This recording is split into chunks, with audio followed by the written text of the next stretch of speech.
Thailand பேங்காக்கில் அண்மையில் நடைபெற்ற 2026ஆம் ஆண்டுக்கான உலக இளைஞர் ஸ்டெம் புத்தாக்க போட்டியில் கின்ராரா தோட்ட தமிழ் பள்ளி மாணவர்கள் ஈட்டிய மகத்தான வெற்றி மலேசிய மாணவர்கள் இடையே காணப்படும் உயர்மட்ட ஒழுக்கத்தையும் அனைத்துலக அளவிலான போட்டி தன்மையையும் பறைசாற்றுகிறது என்று மனிதவள அமைச்சர் டத்தோஸ்ரீ ரமணன் ராமகிருஷ்ணன் தெரிவித்தார்.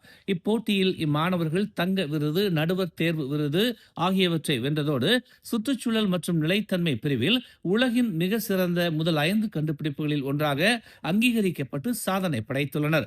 இதுகுறித்து இன்று தனது முகநூல் பதிவில் பதிவிட்டுள்ள டத்தோஸ்ரீ ரமணன் ராமகிருஷ்ணன், இம்மாணவர்களின் சாதனை ஸ்டெம் துறையில் அவர்களின் அசாத்திய திறமையை நிரூபிப்பதோடு மட்டுமல்லாமல் சவால்களை எதிர்கொள்ளும் அவர்களின் விடாமுயற்சியையும் வெளிப்படுத்தி உள்ளதாக குறிப்பிட்டார்.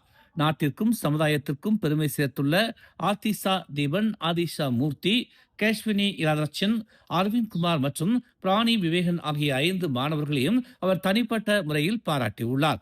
மேலும் இம்மாணவர்களின் வெற்றி கதைகளையும் அவர்கள் எதிர்கொண்ட சவால்களையும் நேரில் கேட்டறியும் பொருட்டு அவர்களை விரைவில் நேரில் சந்திப்பதற்கு அழைப்பு விடுக்க உள்ளதாகவும் அவர் குறிப்பிட்டுள்ளார். ஆசிரியர்கள் மற்றும் பெற்றோர்களின் அர்ப்பணிப்புடன் கூடிய ஆதரவே இந்த மாணவர்களின் வெற்றிக்கு உந்து சக்தியாக அமைந்ததாக குறிப்பிட்டுள்ள அவர், கல்வி மற்றும் ஸ்டெம் துறையில் மலேசியா மடானி அரசாங்கம் மேற்கொண்டு வரும் முதலீடுகள் நாட்டின் வருங்கால வளர்ச்சியை தீர்மானிக்கும் முக்கிய காரணியாக திகழும் என்று தெரிவித்தார்.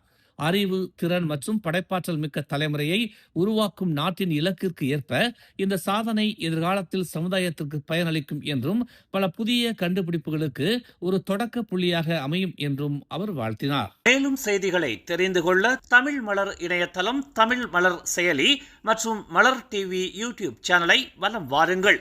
எங்களோடு இணைந்திருக்க மலர் டிவியை பதிவு செய்து கொள்ளுங்கள். உறவுகள் மகிழ்ந்திட விருப்பம் மற்றும் பகிர்வு சேவையை சொடுக்கிடுங்கள்.